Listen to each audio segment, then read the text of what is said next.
रामकृष्ण हरी मित्रांनो, सर्वांना जय भीम, जय शिवराय. मित्रांनो, मी तुम्हाला अगदी थोडक्यामध्ये अजय महाराज बारसकर याची कहाणी सांगणार आहे. कारण या अजय महाराज बारसकरला मी गेल्या 10 वर्षापासून ओळखतो म्हणजे याच्याशी माझा प्रत्यक्ष परिचय नाही, परंतु याचं कार्य काय, काम काय, हा काय करतो, याची विचारधारा काय, हे सर्व मला माहीत आहे. मित्रांनो, जगद्गुरु श्री संत तुकाराम महाराजांचा एक अभंग आहे, जो अभंग अजय महाराज बारसकर हमेशा म्हणत असतो. आणि तोच अभंग अजय महाराज बारसकर आज वेगवेगळ्या न्यूज चॅनल्सवर, मीडियावर सांगत आहे की मान अपमान गोवे अवघे गुंडूनी ठेवावे, हेची देवाचे दर्शन सदा राहे समाधान. मित्रांनो, जगद्गुरु श्री संत तुकाराम महाराजांनी त्यांच्या गाथेमध्ये देव कुठं आहे हे वारंवार सांगितलेलं आहे आणि अशा अनेक अभंगामधून सांगितलेलं आहे. मित्रांनो, जगद्गुरु श्री संत तुकाराम महाराजांनी जे का रंजले गांजले त्यासी म्हणे जो आपुले, तोची साधू ओळखावा, देव तेथेची जाणावा. अशा ठिकाणी देव सांगितलेला आहे. जो बोलल्याप्रमाणे वागतो अशा ठिकाणी देव सांगितलेला आहे. आणि त्याच पद्धतीने ज्याच्याकडे मान आणि अपमान याच्या पलीकडे जो गेलेला आहे अशा ठिकाणी देव सांगितलेला आहे. मान अपमान गोवे अवघे गुंडोनी ठेवावे, हे सगळं गुंडाळून ठेवा. हे गुंडाळून ठेवण्याची ज्याची वृत्ती बनलेली आहे अशा माणसाकडे देव आहे. आणि हा अभंग सांगणाराचीच जर वृत्ती बदललेली नसेल, म्हणजे अजय महाराज बारसकर मनोज जरांगे पाटलांना पाणी पाजण्यासाठी आला. आता मनोज जरांगे पाटील यांनी पाणी प्यावं म्हणून हजारो माता भगिनी आक्रोश करत होत्या. अनेक मराठा बांधव आक्रोश करत होते. अगदी 4-5 वर्षाची लहान चिमुकली मुलगी आक्रोश करत होती की दादा तुम्ही पाणी प्या. आणि आता जरी आपण या थोड्या क्षणासाठी समजू की हा सुद्धा त्याच भावनेतून मनोज जरांगे पाटलांना पाणी पाजण्यासाठी आलेला होता. आता जर तिथं उपस्थित हजारो लोकांच्या हाताने मनोज जरांगे पाटील पाणी पिले असते आणि याला एकट्याला जर नकार दिला असता तर एक भावना आपण समजू शकलो असतो. परंतु मनोज जरांगे पाटील कोणत्या भावनेतून उपोषणाला बसले होते? मनोज जरांगे पाटील यांची उपोषणाला बसण्याची आजची भावना ही अत्यंत वेदनादायी होती. मनोज जरांगे पाटलांच्या मनामध्ये या सरकारबद्दल, या सरकारच्या भूमिकेबद्दल मनामध्ये प्रचंड चीड आलेली होती, प्रचंड त्रागा होती. या भावनेतून मनोज जरांगे पाटील, एका विद्रोहाच्या भावनेतून मनोज जरांगे पाटील उपोषणाला बसलेले होते. अगदी मी स्वतः त्याच्या आदल्या 1-2 दिवस अगोदर तिथं गेलो होतो आणि तिथं गेल्यानंतर नारायणगडाचे महंत प्रेममूर्ती शिवाजी महाराज आले होते. शिवाजी महाराजांचं आगमन झाल्यानंतर ते स्टेजवर गेले आणि अगदी शांतपणे बसले. समाज खालून आक्रोश करत होता, पाणी घ्या, पाणी घ्या. तरी सुद्धा मनोज जरांगे पाटील पाणी घ्यायला तयार नव्हते. आणि हा अजय महाराज बारसकर मनोज जरांगे पाटलांना तिथं पाणी पाजण्यासाठी आला. आता एका क्षणासाठी असा विचार करा, जर मनोज जरांगे पाटील त्याच्या हाताने जर पाणी पिले असते तर मग हा मनोज जरांगे पाटलांच्या विरोधात गेला असता का? आता तिथं जो त्यांनी शब्द प्रयोग केला की तुका म्हणे मज धाडिले निरोपा, मला स्वतः तुकाराम महाराजांनी तुमच्याकडे पाठवलं आहे. आता तुकाराम महाराजांनी याच्या कानामध्ये येऊन सांगितलं का? आता ठीक आहे, तो नावापुरता का होईना महाराज आहे आणि त्यामुळे तुकाराम महाराजांचं नाव घेऊन मनोज जरांगे पाटलांनी पाणी प्यावं ही जरी त्याची भावना आहे असं आपण समजू, परंतु तुकाराम महाराजांनी याच्या कानामध्ये येऊन सांगावं याची एवढी योग्यता आहे का? याची एवढी पात्रता आहे का? एखादा माणूस गळ्यामध्ये माळ घातला किंवा भगव वस्त्र धारण केलं किंवा कीर्तन सांगू लागला, गायला लागला म्हणजे लगेच साधू झाला, म्हणजे लगेच महाराज झाला असं नसतं. नव्हती ते संत करिता कीर्तन किंवा नव्हती ते संत माळा मुद्रांच्या भूषणे. मित्रांनो, संत होणं, संतत्व प्राप्त होणं इतकी सहज, साधी, सोपी गोष्ट नाही. कोणी नावापुढे महाराज लावल्याने कोणी संत होत नसतो. मित्रांनो, मी तर अगदी ठामपणे सांगू शकतो की काही 4-2 जर अपवाद सोडले तर जगद्गुरु श्री संत तुकाराम महाराजांनंतर कोणीही संत नाही. या 4-2 अपवादामध्ये संत कुलभूषण नगरनारायण महाराज असतील, राष्ट्रसंत गाडगे महाराज असतील, राष्ट्रसंत तुकडोजी महाराज असतील, राष्ट्रसंत भगवान बाबा असतील, एवढे 4-2 जर सोडले तर कोणीही संत नाही. आणि अशामध्ये आज जर कोणाला साधू म्हणावं असा व्यक्ती जर या पृथ्वी तलावर, या महाराष्ट्रामध्ये कोणी असेल तर ते मनोज जरांगे पाटील आहेत. आणि मित्रांनो, हे शब्द माझे नाहीत. मित्रांनो, मी कधीही बोलताना स्वतःचं मत कधीच मांडत नाही. त्या मताला कोणता ना कोणता आधार घेतो आणि हे शब्द आहेत प्रेममूर्ती शिवाजी महाराजांचे. स्वतः शिवाजी महाराजांनी सांगितलेलं आहे की तुम्ही तुकाराम महाराजांना पाहिलेलं नाही, तुम्ही ज्ञानेश्वर महाराजांना पाहिलेलं नाही, तुम्ही नगद नारायण महाराजांना पाहिलेलं नाही, तुम्हाला साधूच जर पाहायचा असेल तर अंतरवली सराटीमध्ये जा. आणि त्यावेळेस त्यांनी प्रमाण दिलेलं आहे, जगाच्या कल्याणा संतांच्या विभूती देह कष्टविती परोपकारे. आता मनोज जरांगे पाटील यांचा वैयक्तिक यामध्ये काय लाभ आहे किंवा यामध्ये दुसऱ्याचं काय नुकसान आहे?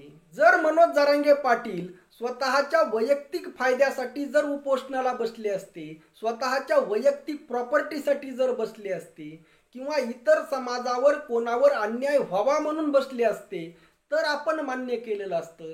काही जणांचा असा आक्षेप आहे की मनोज जरांगे पाटील ओबीसीचं आरक्षण मागत आहेत. काल अजय महाराज बारसकरने सुद्धा हा उल्लेख इंटरव्ह्यू मध्ये केलेला आहे की यामुळे मराठा आणि ओबीसी वाद लागलेला आहे. म्हणजे या अजय महाराज बारसकरने मराठा ओबीसी वादाचं खापर मनोज जरांगे पाटलांवर फोडलेलं आहे.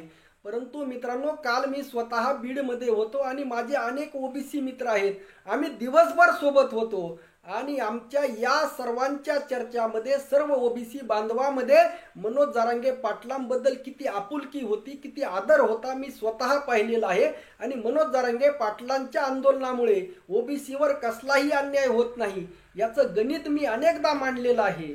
मित्रांनो, आपल्या सर्वांचा आधार हे मायबाप सरकार आहे आणि आपल्याला संविधानाच्या, सरकारच्या, कायद्याच्या मार्गाने चालावं लागतं आणि त्या अनुषंगाने बोलावं लागतं. या सरकारने नेमलेला बांटी आयोग सांगतो की ओबीसींची संख्या ही 37% आहे आणि ओबीसी आरक्षण हे लोकसंख्येच्या 50% असतं. जर 37च्या जर 50% धरलं तर 18 ते 18.5% येतं आणि ओबीसीचं आरक्षण आहे 32%. म्हणजे 32 मधून जर 18.5 जर मायनस केले तर 13.5% आरक्षण हे मराठ्यांच्या वाट्याचं ऑलरेडी ओबीसी मध्ये आहे. आता मित्रांनो, त्यामध्ये काही कुणबी नोंदी सापडलेले मराठे घुसले असं आपण समजू तरी 10 ते 11% ओबीसी मध्ये 50%च्या आत आरक्षण सरकारला देता आलं असतं. आणि हा कुठेही ओबीसीवर कसलाही अन्याय नाही, कारण हे प्रमाण सरकारच्या आकडेवारीनुसार आहे. आणि मित्रांनो, या आकडेवारीचं सविस्तर गणित मी अनेक वेळा मांडलेलं आहे. तुमच्या माहितीस्तव अजून हे गणित मी कमेंटमध्ये मांडतो. मित्रांनो, आजचा आपला जो मूळ विषय होता की अजय महाराज बारसकर या भामट्याचा जो अहंकार दुखावला गेला, याला भामटा हा शब्द अगदी रास्त बसतो. कारण याने त्याच्या नगर जिल्ह्यामध्ये, त्याच्या भागामध्ये काय काय कुरापती केलेले आहेत हे आता जगजाहीर होत आहे हळूहळू. म्हणजे हा स्वतः जगद्गुरु श्री संत तुकाराम महाराजांचा अनुयायी नाही. तुकाराम महाराजांच्या विचाराप्रमाणे हा स्वतः चालत नाही. तुकाराम महाराजांच्या विचाराप्रमाणे चालणं इतकं सोपं नाही. म्हणजे असा हा कुरापती करणारा भामटा जो स्वतः तुकाराम महाराजांच्या गाथेचं आचरण करत नाही, त्यांच्या उपदेशाचं आचरण करत नाही, तो तुकाराम महाराजांच्या आड लपत आहे. आणि मित्रांनो, तुकाराम महाराज म्हणजे काय हे सर्वांना माहीत आहे. तुकाराम महाराज हे एक असं नाव आहे, तुकाराम महाराज हे एक असं व्यक्तिमत्व आहे, तुकाराम महाराज हे एक असे संत आहे, तुकाराम महाराज हे एक असं दैवत आहे की मित्रांनो, जगातील कोणताही व्यक्ती असो, कोणत्याही जातीचा असो, धर्माचा असो, कोणत्याही विचारधारेचा असो, तो देवाला मानणारा असो, देवाला नाकारणारा असो, तो श्रद्धावान असो, भक्तिवान असो किंवा अंधश्रद्धेच्या विरोधातला असो, तो हिंदू असो, बौद्ध असो, ख्रिश्चन असो, कोणताही असो, मुस्लिम असो, जगातील प्रत्येक व्यक्ती तुकाराम महाराजांना मानतो. ही तुकाराम महाराजांची खासियत आहे. आणि मनोज जरांगे पाटील तिथं जे आंदोलन करत होते, तिथं ते ज्या परिस्थितीमध्ये होते, जी त्यांची अवस्था होती आणि ज्या अवस्थेमध्ये हा भामटा महाराज मनोज जरांगे पाटलांना भेटायला आलेला होता, अर्थात त्याला पाठवलेलं होतं आणि त्या पाठवण्याचं क्रेडिट त्याला घ्यायचं होतं, परंतु ते क्रेडिट त्याला घेता आलं नाही. परंतु तिथं त्याने जो तुकाराम महाराजांच्या शब्दांचा जो उल्लेख केला आणि त्यावर मनोज जरांगे पाटलांनी सांगितलं, मला माहित आहे कोण संत बिंत सगळं, आणि याला काहीतरी कुठेतरी कोंडीत पकडण्यासाठी काहीतरी शब्द हवा होता. एकतर हा जे काही थोडंफार जे पाकिट वगैरे घेऊन आला असेल किंवा याच्या मालकाने याला जे कोणी पाठवलं असेल याचा उद्देश सफल झालेला नाही, मग मालकाला कोणत्या तोंडाने उत्तर द्यायचं? मग मालकाला खुश करण्यासाठी अशा आरोपाचं षडयंत्र याने उभा केलं. आणि मालकाला हेच पाहिजे. मालकाकडे सर्व साधने आहेत, मीडिया आहे, आणि या मीडियाने याला उचलण्याचं काम केलं. आता मित्रांनो, मनोज जरांगे पाटलांच्या डोक्यामध्ये तर हा कसलाही विषय नाही. कोण महाराज आला गेला असे कितीही येतात जातात, ते त्यांच्या अवस्थेमध्ये त्यांचा प्रश्न वेगळा आहे, त्यांची मागणी वेगळी आहे, त्यांचं संपूर्ण लक्ष त्यांच्याकडे आहे, त्या प्रश्नाकडे आहे, त्या विषयाकडे आहे.